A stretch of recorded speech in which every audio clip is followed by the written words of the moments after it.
দশম শ্রেণীর প্রিয় শিক্ষার্থীরা, আজকের এই ভিডিওটা কোনো সাধারণ ভিডিও নয়। আজকের এই ভিডিওটা তোমাদের কাছে একটা রামবাণ হিসাবে কাজ করবে, কেননা আজকের এই ভিডিওটার মধ্য দিয়েই শিক্ষার্থীদের যে সবথেকে বড় সমস্যা, যে পরীক্ষার আগে কোন প্রশ্নগুলোকে বেশি জোর দিয়ে পড়তে হবে এবং কোন প্রশ্নগুলো বারবার প্র্যাকটিস করতে হবে এবং কোনগুলোকে একেবারে ছেড়ে দেওয়া যাবে না, মানে পড়তেই হবে, সেই প্রশ্নগুলো কিন্তু তারা সঠিকভাবে নির্বাচন করতে পারে না। তো আজকের এই ভিডিওটার মধ্য দিয়েই চেষ্টা করেছি এমন কিছু ভূগোলের প্রশ্ন তোমাদের সামনে তুলে ধরব, যেগুলো তোমাদের যে আসন্ন পরীক্ষা, এই পরীক্ষায় আসবেই আসবে, অর্থাৎ তোমরা সফল হবেই হবে এবং তোমাদের সাফল্য নিশ্চিত। তোমরা যদি এই প্রশ্নগুলো একবার ভালো করে যাও, দেখবে তোমাদের মধ্যে আত্মবিশ্বাস ফিরে আসবে এবং সেই সঙ্গে সঙ্গে তোমার পরীক্ষায় কিছুটা হলেও ভালো ফলাফল করতে পারবে, এটুকু আমি তোমাদের আশ্বাস দিতে পারি।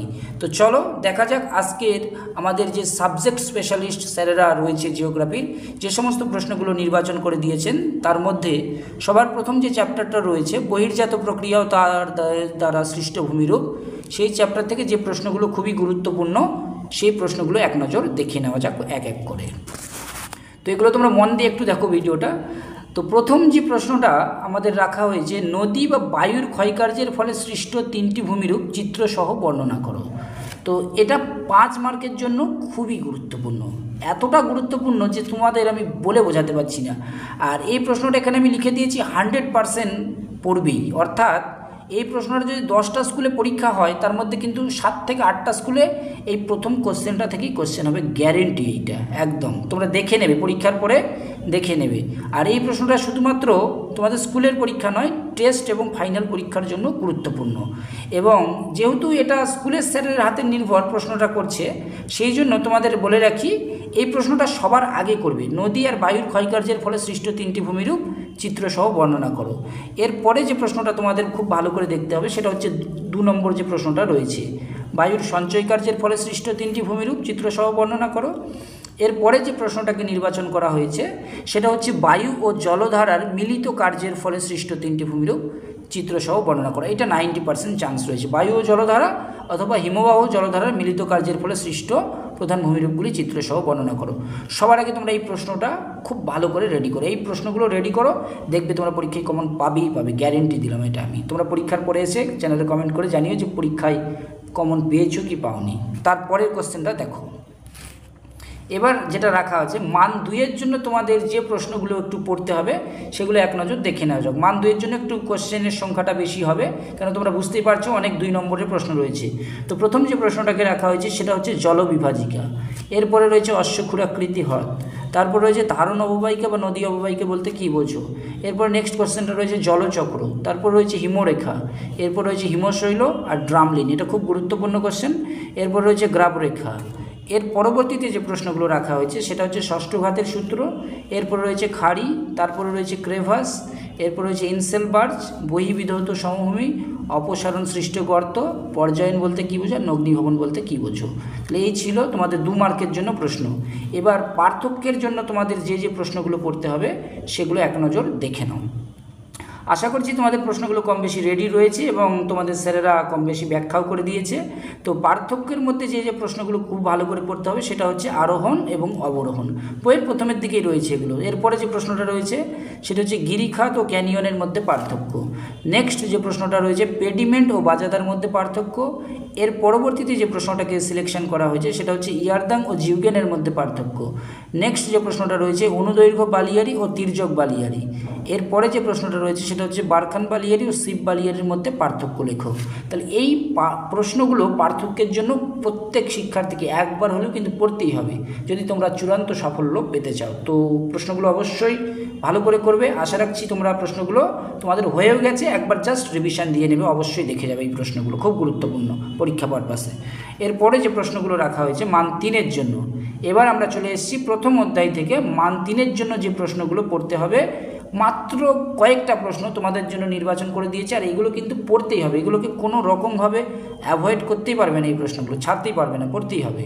আর সমস্ত স্টুডেন্ট এগুলোই কিন্তু কম বেশি পড়বে, কেন পরীক্ষায় 10টা স্কুল যদি থাকে তার মধ্যে 7 থেকে 8টা স্কুলে এই প্রশ্নগুলো দিয়েই দেখবে কম বেশি আছে, এবার একটা দুটো নাও থাকতে পারে। তারপরে দেখো, তো মান 2 এর জন্য নদীর মোহনায় বদ্বীপ কেন গড়ে ওঠে ব্যাখ্যা করো। অথবা এই কোশ্চেনটাই ঘুরিয়ে দিতে পারে, নদীর মোহনায় বদ্বীপ গড়ে ওঠার অনুকূল পরিবেশ। অথবা এই কোশ্চেনটা আবার ঘুরিয়ে দিতে পারে, সব নদীর মোহনায় বদ্বীপ গঠিত হয় না কেন। এই প্রশ্নটা কিন্তু পরীক্ষার জন্য খুবই গুরুত্বপূর্ণ, টেস্ট, ফাইনাল এবং তোমার ইউনিট টেস্ট। নেক্সট যে কোশ্চেনটাকে রাখা হয়েছে, অশ্বক্ষুরাকৃতি হ্রদ কীভাবে সৃষ্টি হয়। তাহলে এই যে অশ্বক্ষুরাকৃতি হ্রদ, এটা কিভাবে সৃষ্টি হয়। নেক্সট কোশ্চেন, জলপ্রপাতের পশ্চাৎ অপসারণ ঘটে, এটা খুব গুরুত্বপূর্ণ। নেক্সট কোশ্চেন হচ্ছে, মরু অঞ্চলে বায়ুর কাজের প্রাধান্যের 2টি শর্ত লেখো। তাহলে এই যে মরু অঞ্চল, এখানে বায়ুর কাজের যে প্রাধান্য লক্ষ্য করা যায়, এর জন্য 2টো শর্ত উল্লেখ করো। এর পরবর্তীতে যে প্রশ্নগুলো নির্বাচন করা হয়েছে সেগুলো হচ্ছে, মরু সম্প্রসারণ প্রতিরোধের 3টি উপায় উল্লেখ করো। তাহলে মরুভূমির যে সম্প্রসারণ ঘটছে, অর্থাৎ মরুভূমির যে বিস্তার লাভ করছে, এটা কি করে রোধ করা যায় তার 3টি উপায় উল্লেখ করো। ওগুলো তোমরা একবার পড়ে দিলেই তোমাদের হয়ে যাবে, খুব সহজ, ইজি অ্যান্সার, শুধু একটু বুঝে পড়বে। নেক্সট যে প্রশ্নটা রয়েছে, ঝুলন্ত উপত্যকায় জলপ্রপাত সৃষ্টি হয় কেন, খুবই গুরুত্বপূর্ণ কোশ্চেন, বহুবার পরীক্ষায় এসছে, এটা খুবই গুরুত্বপূর্ণ, খুব ভালো করে পড়বে। নেক্সট যে প্রশ্নটা রয়েছে, মিসিসিপি নদীর বদ্বীপ পাখির পায়ের আকৃতির হয় কেন, এটা হচ্ছে 3 মার্কের জন্য গুরুত্বপূর্ণ কোশ্চেন। তাহলে এই ছিল আমাদের প্রথম অধ্যায়ের সাজেশান, মাত্র কয়েকটা প্রশ্ন, যেগুলো না পড়লে কোনোভাবেই হবে না, কেন সফলতা পেতে গেলে এই প্রশ্নগুলো তোমাদের অবশ্যই ভালো করে পড়তে হবে। এরপরে চলে আসছি তোমাদের যে আঞ্চলিক ভূগোল, এই আঞ্চলিক ভূগোলের দিকে এক নজর তাকিয়ে নেওয়া যাক, বা এক নজর আমরা দেখে নিই যে এই আঞ্চলিক ভূগোল থেকে কোন কোন প্রশ্নগুলো গুরুত্বপূর্ণ তোমাদের আসন্ন পরীক্ষার জন্য। তো ভারতের প্রাকৃতিক পরিবেশ থেকে মান 2 এর জন্য যেগুলো পড়তে হবে সেটা তোমরা দেখতেই পাচ্ছ, দুন, তরাই, মালনাদ ও ময়দান, খাদার ও ভাঙর, কালবৈশাখী, আশ্বিনের ঝড়, পশ্চিমী ঝঞ্ঝা, এরপর রয়েছে মৌসুমী বিস্ফোরণ, সামাজিক বনসৃজন, কৃষি বনসৃজন, বহুমুখী নদী পরিকল্পনার উদ্দেশ্য, এরপরে রয়েছে যেটা ধাপ চাষ, মরুস্থলী, খারিফ শস্য, রবি শস্য, মিলেট।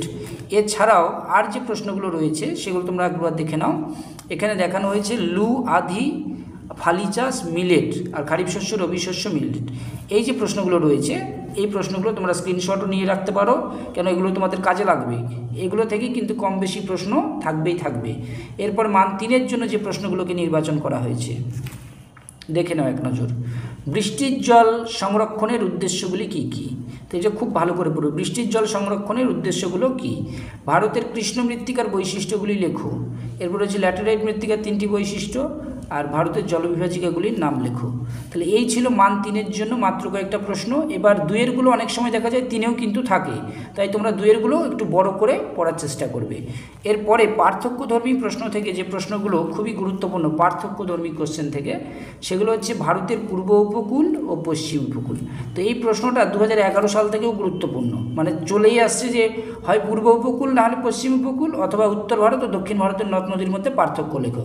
এটা মূলত 5 নম্বরের জন্য খুব গুরুত্বপূর্ণ এই প্রশ্নটা, ভারতের পূর্ব উপকূল ও পশ্চিম উপকূল, অথবা উত্তর ভারতের নদ নদী ও দক্ষিণ ভারতের নদ নদী, এই দুটো থেকে কম বেশি দেখা গেছে প্রশ্ন কিন্তু থাকেই। এরপর যে প্রশ্নগুলো তোমাদের খুব ভালোভাবে পড়তে হবে সেগুলো এক নজর তোমরা দেখে নাও।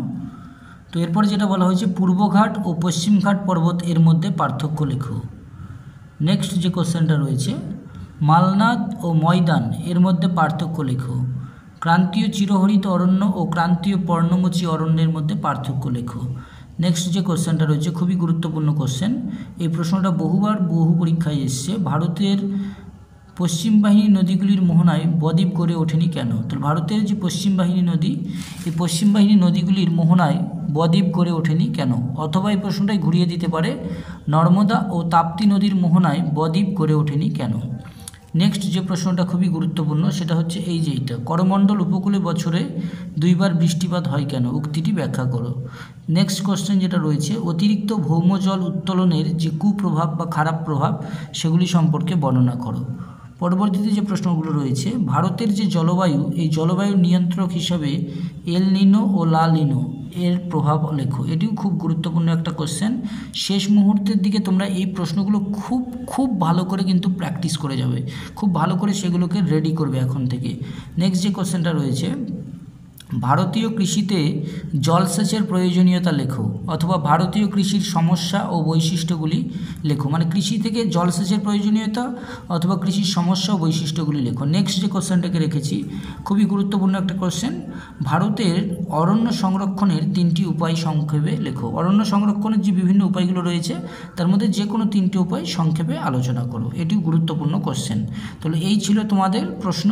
এরপরে দেখো মান 5-এর জন্য যে ভারতের প্রাকৃতিক পরিবেশ থেকে যেগুলো খুব ভালো করে পড়তে হবে, আর আমি তোমাদের গ্যারেন্টি দিচ্ছি, কথা দিচ্ছি, এই কটা প্রশ্ন যদি তোমরা রেডি করে যাও, তোমাদের পরীক্ষায় ভালো রেজাল্ট করা থেকে কেউ দূরে রাখতে পারবে না। অর্থাৎ তোমরা ভালো রেজাল্ট করবেই করবে, আর এই প্রশ্নগুলোকে কেউ অ্যাভয়েড করতে পারবে না, কেউ এগুলোকে এড়িয়ে যেতে পারবে না, কেন এগুলো তোমাকে পড়তেই হবে, সে এখন হোক বা ফাইনাল পরীক্ষা হোক। সেই জন্য তোমরা একবার ভালো করে দেখে রাখো প্রশ্নগুলো। তো আজকে প্রথম যে প্রশ্নটাকে রাখা হয়েছে সেটা হচ্ছে ভারতের পশ্চিম হিমালয়ের ভূপ্রকৃতির বিবরণ দাও। তো পশ্চিম হিমালয়ের যে ভূপ্রকৃতি তার বিবরণটা দিতে হবে। এটা 99% আসার চান্স রয়েছে। দেখো এখানে বারবার দেখে দেওয়া হয়েছে, 99% রয়েছে, 3 স্টার দিয়ে দেখানো হয়েছে। নেক্সট যে কোশ্চেনটা রয়েছে, দৈর্ঘ্য ও প্রস্থ বরাবর হিমালয় পর্বতের শ্রেণীবিভাগ ও তাদের ভূপ্রাকৃতিক বৈশিষ্ট্য আলোচনা করো। এই দুটো কোশ্চেন এতটাই গুরুত্বপূর্ণ, 10টা স্কুলে যদি পরীক্ষা হয় তার মধ্যে হয়তো 8টা স্কুলে এই প্রশ্নটাই দেবে। এই দুটোর মধ্যে একটা শিওর থাকবেই থাকবে বেশিরভাগ স্কুলে। আর যেহেতু এটা স্কুলেদের হাতে কোশ্চেন, তাই স্কুল স্যারেরা চাইলে অন্য প্রশ্ন দিতে পারে, তবে এই দুটো খুব গুরুত্বপূর্ণ ফাইনাল পরীক্ষার জন্য। আচ্ছা, আর অন্য প্রশ্নগুলো যদি আসে, অন্য আর কি আসতে পারে ভারতের প্রাকৃতিক পরিবেশ থেকে, চলো দেখা যাক, পরপর আমরা দেখে নিচ্ছি। এরপরে যে কোশ্চেনটা রয়েছে, উত্তর ভারতের নদী ও দক্ষিণ ভারতের নদ নদীর মধ্যে পার্থক্য লেখো। তো এটা মনে হচ্ছে আমার 100% আসার চান্স রয়েছে এই বছর। খুবই গুরুত্বপূর্ণ একটা কোশ্চেন, উত্তর ভারতের নদ নদী এবং দক্ষিণ ভারতের নদ নদীর মধ্যে পার্থক্য, অথবা পূর্ব উপকূল পশ্চিম উপকূল। খুবই গুরুত্বপূর্ণ এই কোশ্চেনটা, খুবই গুরুত্বপূর্ণ, তোমরা এটা খুব ভালো করে পড়বে। নেক্সট যে কোশ্চেনটা রয়েছে, ভারতের পূর্ব উপকূল ও পশ্চিম উপকূলের সমভূমির প্রাকৃতিক বৈশিষ্ট্য আলোচনা করো। এর পরবর্তীতে যে প্রশ্নটা রেখেছি, ভারতের পলিমাটি, কৃষ্ণ মৃত্তিকা, লোহিত মৃত্তিকার বন্টন অনুযায়ী বৈশিষ্ট্যগুলি আলোচনা করো। এরপর যদি কেউ একটু অতিরিক্ত পড়তে চাও বা মনে হয় যে আমি সব প্রশ্নগুলো একটু জানতে চাই বা আরেকটু আমার জানার আগ্রহ রয়েছে, এর সঙ্গে তোমরা ভারতের জলবায়ুতে মৌসুমি বায়ুর প্রভাব অথবা মৌসুমি জলবায়ুর বৈশিষ্ট্য অথবা ভারতের জলবায়ুর নিয়ন্ত্রকগুলি আলোচনা করো। তাহলে এই ছিল আমাদের সম্পূর্ণ ভূগোলের সাজেশন। বিশেষ করে এটা প্রথম সামেটিভ এভ্যালুয়েশন, অর্থাৎ তোমাদের প্রথম ইউনিট টেস্ট যেটা হবে তার ভিত্তিতেই কিন্তু এই সাজেশনটা তৈরি করা হয়েছে। আর এটা হচ্ছে তোমাদের শেষ মুহূর্তের সাজেশন। আর এই সাজেশনটাকে ফলো করে যদি তুমি পরীক্ষা দিতে যাও, দেখবে অধিকাংশ কোশ্চেন কিন্তু তুমি কমন পাবেই। এটা গ্যারেন্টি দিয়ে তোমাকে বলছি, অধিকাংশ কোশ্চেন কমন পাবে। এবার যে স্টুডেন্ট যতটা ভালোভাবে প্রশ্নগুলো রেডি রাখবে তার ফলাফলটা ততটাই ভালো হবে, যে পরিশ্রম বেশি করবে। এই জন্য তোমরা এখনও যারা এই প্রশ্নগুলো রেডি করোনি, যাদের হয়ে গেছে তাদের ব্যাপারটা আলাদা, যারা এখনও রেডি করোনি, তোমরা সবার আগে এই প্রশ্নগুলোকে খুব মন দিয়ে পড়ে বাড়িতে বারবার লিখে প্র্যাকটিস করো, দেখবে তোমরা সফল হবেই। তো আজকের মতো এই পর্যন্তই, আবার দেখা হবে একটা নতুন ভিডিওতে। প্রত্যেকের জন্য শুভকামনা রইল, প্রত্যেকে ভালো থেকো, গুড বাই।